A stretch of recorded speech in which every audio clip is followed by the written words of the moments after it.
everybody, welcome back to Gideon Stuff. We've got another video from the garage, sitting by the rock shelves. There's a chunk of marble. Today's video is a list video. These are fun videos to make. I think you guys enjoy watching them. Today we're looking at 5 knives plus one honorable mention from my collection that I think are kind of forgotten about. These are knives that were either popular at one point and just aren't anymore.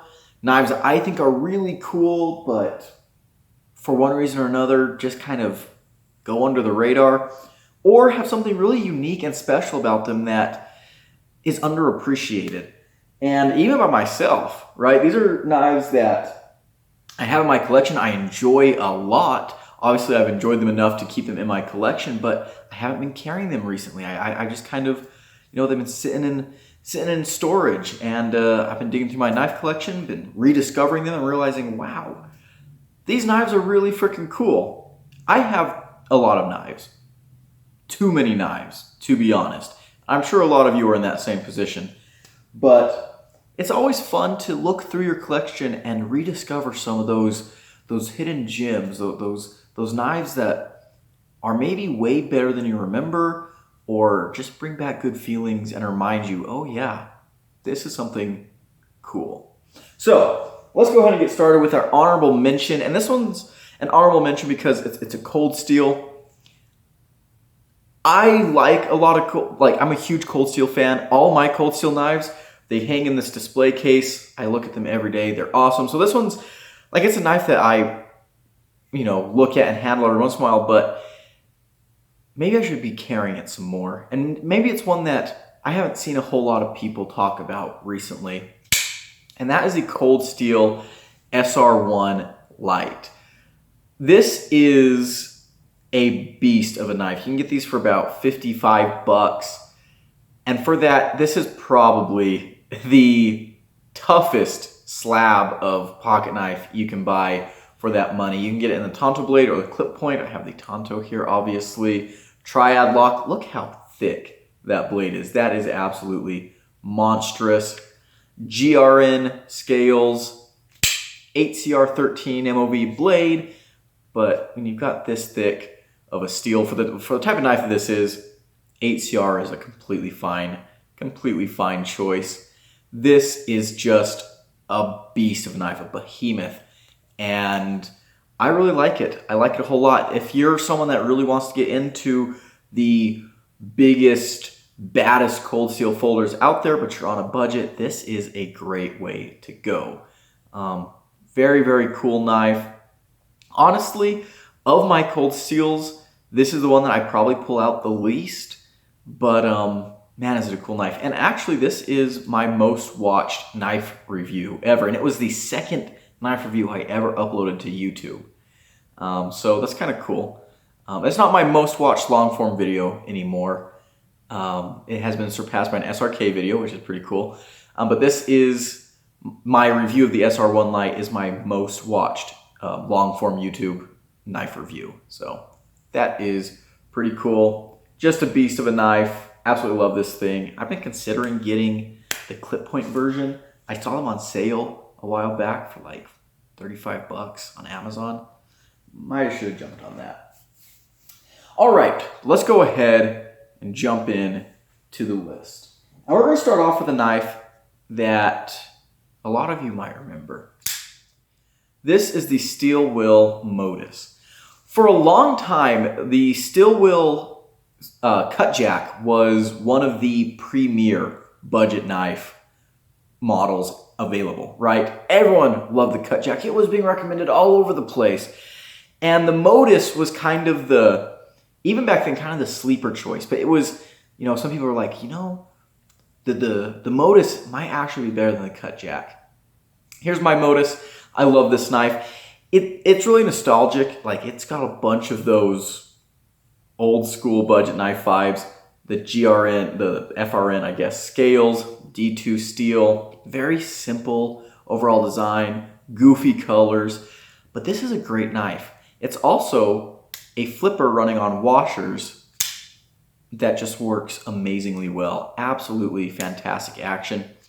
This is a knife that I carried a lot. This was a knife that, in fact, I think I made a video about this knife talking about dirty use pocket knives. And these are knives that are not necessarily hard use or heavy duty, but they're knives that are good for dirty environments, like around the ranch, work site, things like that. This is a great choice there. Really, really cool knife. There's a lot to love here. Excellent blade shape, great ergos. The action's really cool. Good geometry on this blade. Just a heck of a performer, and yeah, kind of a forgotten knife. In fact, steel wheel in general is, in my opinion, kind of a forgotten brand. In fact, I can't even remember the last time they released something new. Are they even still? I guess I should look that up, or you guys can let me know. Is steel wheel still a thing? Steel. Anyways, I haven't seen them release anything new in a while, but they do good stuff, and their build quality is pretty nice. And these are pretty affordable too, so great knife. Highly recommend it. Next, this is a knife that almost didn't make the list, but I saw it there in my knife collection. I was like, oh wow, I haven't carried that in forever. And at first I thought, this isn't really a forgotten model. But the more I thought about it, the more I was like, yeah, maybe it is. And that is the Bestech Penguin. This is a really cool knife. As you can see, I carried the heck out of this knife a long time ago. I mean, and I've carried it recently, but I used to carry this knife a lot. Great action, D2. I love the blue and black G10 scales that Bestech would do. But the knife itself just has really unique lines. Very interesting kind of serpentine look. Super comfortable in hand. Very usable sheep's foot blade. This thing is an absolutely incredible knife. It's also kind of a big knife. But it's a big knife that doesn't necessarily feel like a big knife. And it's just awesome. This is a knife that feels special. It feels designed. And I cannot believe Bestech hasn't done a premium version of this. Maybe one day they will, but it's just an excellent knife. You can still get these. In fact, they released some new versions a couple of years ago with coated blades or black stonewash blades. But yeah, I love this knife. Really love this knife. It's simple in a lot of ways, despite the design being so, unique. The knife itself is very simple. It's a flipper only, running on bearings, G10, D2, kind of the classic old budget knife hits. But it's just a damn good EDC. Just a fantastic knife. I like it a whole lot. $52 is what these go for. Highly recommend it. All right, let's go to a weird one. And this is actually, I think, the newest knife on this list. The CRKT Facet. I reviewed this about a year ago, and I really like this knife. Now, I don't think this knife has been getting the love that it deserves. And there's a couple reasons for that. Number one, CRKT, right? Some people have strong feelings about CRKT. It is an assisted knife. People have strong feelings about that. But I think this knife is really cool. It's a Ken Onion design. Ken Onion is one of my favorite designers. I like a lot of what he does. He's a very popular designer. He's got a new knife out right now with his Carbon brand that's kind of making waves. That I think looks absolutely amazing. That's a gorgeous knife. But Ken Onion has just such a way about him when designing a knife. You just appreciate the knifiness of it. And this knife, yeah, you get it in hand, you go to using it for something, they do so much right. The jimping up here is excellent, perfect jimping. Thank you for someone getting that right. The pocket clip is nice.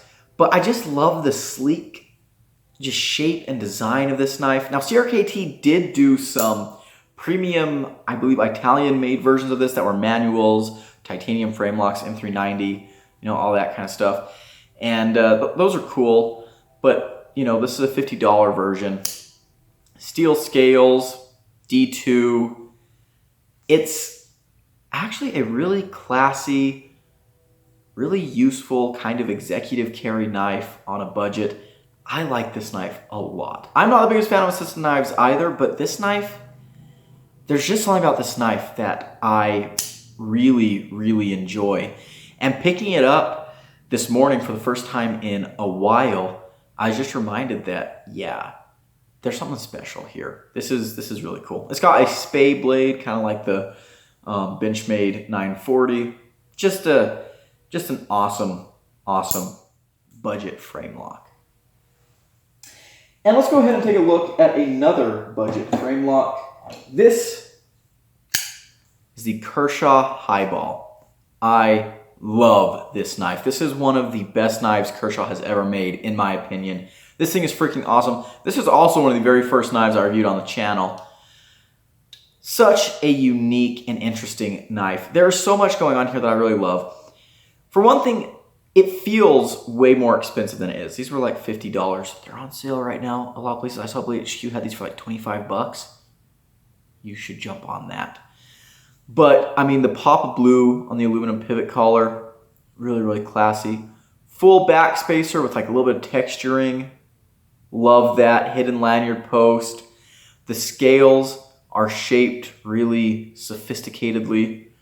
The lock bar, look at how thin the lock bar cutout is. Just a lot of it feels very elegant. It folds up into this really nice compact shape. And then to open it, there's no flipper tab, there's no thumb studs, there's no blade holes, there's just a fuller.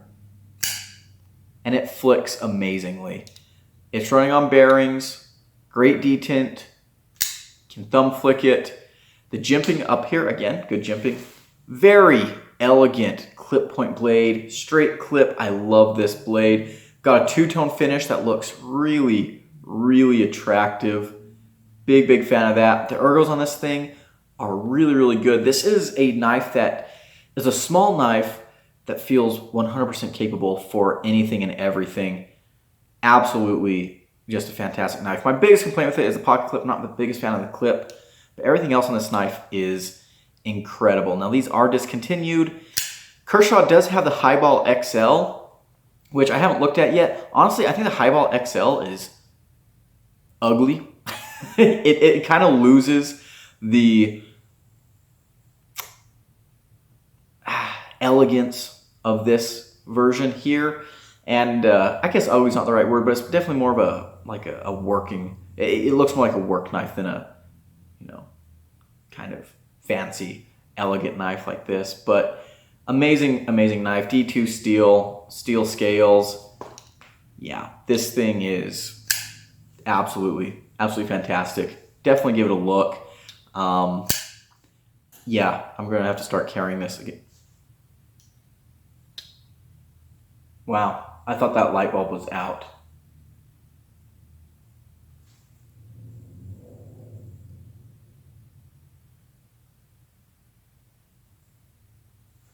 It's a miracle knife. It restored a dead light bulb.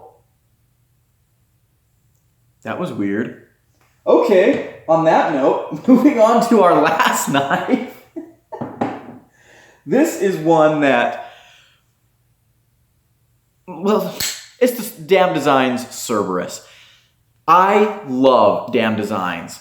I think that their design language is really cool. I think that their knives just are so unique, and this is the only one I have ever owned and reviewed, which is a crying shame. This is an original with a D2 and the G10. Nowadays, you can get them with 14C28N and titanium, 14C and G10, S35VN and titanium. A lot of different versions that you can get with Cerberus and all the other Damn Designs knives in. But this is just a really cool knife. I am a big, big fan of this knife. I carried this knife a lot back when I got it. I love that Bowie blade, the ergos on this knife. I mean, this thing is so hand-feeling. I was using this as my main knife out in the woods when I was working as a cowboy for a while. Beefy, got a reversible clip. Very interesting clip. I like the way they do their clips. They're very, very cool. Super deep carry. Action is great. Flipper only, but I mean, they nail it. Absolutely nail it. Love the decorative pivot. I need to review more Damned design knives. Their design language just speaks to me so much. I don't know why I haven't gotten more on the channel. I really want to review the Cerberus fixed blade. Looks amazing. I think they're sold out everywhere. But what a neat knife. What a neat company. They do a lot of really cool stuff. Their recent collaboration with Kaiser, the Mad Tonto, and the Button Lock Invictus. Might take a look at those. Those look like cool knives, but man, the Damned Design Cerberus, I don't know why I don't carry this knife more. I pulled this out of my collection a couple weeks ago, and I've been kind of carrying it on and off a little bit. Just an amazing knife. Absolutely a company that's underrated, I think. Fantastic knife. And that's going to be it for today's video, guys. Thank you so much for watching. If you enjoyed this video, leave it a like, comment below, and subscribe. Big shout out to my channel members at the cowboy level. Hey, we got some new ones, huh? This is the first video I'm recording since gaining some new members. So thank you, members. Really appreciate it. You guys do a lot for the channel, and it's awesome. I want to hear from all of you guys in the comments below. What are some knives that you think are forgotten? Love to hear your thoughts. Until next time, I've been Gideon, and I'll see you in the next one.